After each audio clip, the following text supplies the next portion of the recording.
ए की इनकम जो है 3/4 ऑफ बीज इनकम है। अगर इसी चीज को मुझे रेशो फॉर्मेट में लिखना हो तो क्या लिखूंगा, ए रेशो बी, इनकम्स का रेशो क्या लिखूंगा, 3/4। समझ आ गया बच्चे। नेक्स्ट लाइन में देखो क्या लिखा हुआ है, as expenditure is 4/5 of B's expenditure. ए का जो खर्चा है वो बी के खर्चे का 4/5 है। तो इसी चीज को अगर मुझे रेशो फॉर्मेट में लिखना है तो क्या लिखूंगा, 4/5 लिखूंगा।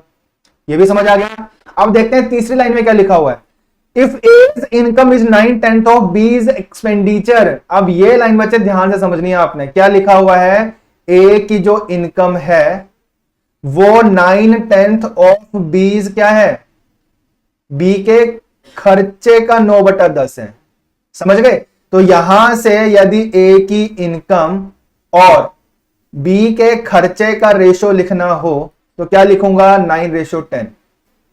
चलो जी, तो अब रेशोज को हम सेम स्केल पर लेकर आएंगे। अब किस तरीके से लेकर आना है आपने ध्यान से सुनना है। पहली वाली रेशो का आप ध्यान से देखो, यहां ए की इनकम 3 है, होनी कितनी चाहिए, यहां कितनी है, ए की इनकम 9 होनी चाहिए। क्या इस 3 को 9 बनाया जा सकता है, बिल्कुल बना सकते हैं। कैसे, 3 से मल्टीप्लाई करके, 3 से इसको मल्टीप्लाई कर दो, ए की इनकम कितनी आ जाएगी, 9 बन जाएगी। ठीक है जी। अब दूसरी वाली रेशो ध्यान से देखो, यहां पे बी का खर्चा 10 है, यहां भी बी का खर्चा कितना होना चाहिए, 10 होना चाहिए, बल्कि यहां 5 दिया हुआ है। तो क्या 5 को 10 बनाया जा सकता है, कैसे बनाएंगे, 2 से गुणा कर लो। तो दूसरी वाली रेशो को आप 2 से गुणा कर लो। समझ गए, बिल्कुल क्लियर हो गया बच्चे। तो ये चीजें मैं फिर से लिख देता हूं एक बार, सिर्फ और सिर्फ अच्छे से समझ आ जाए, इसलिए मैं ये चीजें दोबारा लिख रहा हूं। इनकम्स का रेशो बच्चे अब बन गया 9/12 और खर्चे का रेशो बन गया 8/10। ठीक है। अब ये वाले रेशोज आप भूल जाओ, रेशो बदल के आपने बना ली है क्या, 9/12 एंड 8/10। अब देखो पूछा क्या हुआ आपसे, find the ratio of A saving to B saving. Savings का रेशो पूछा हुआ है।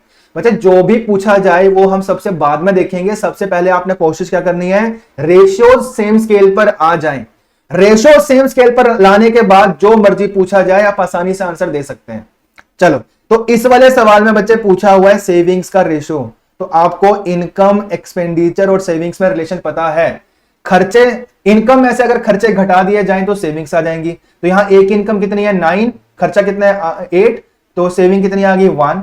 यहां पे देखो बी का खर्चा कितना है 10 और इनकम कितनी है 12, इन दोनों का डिफरेंस कितना आ गया 2।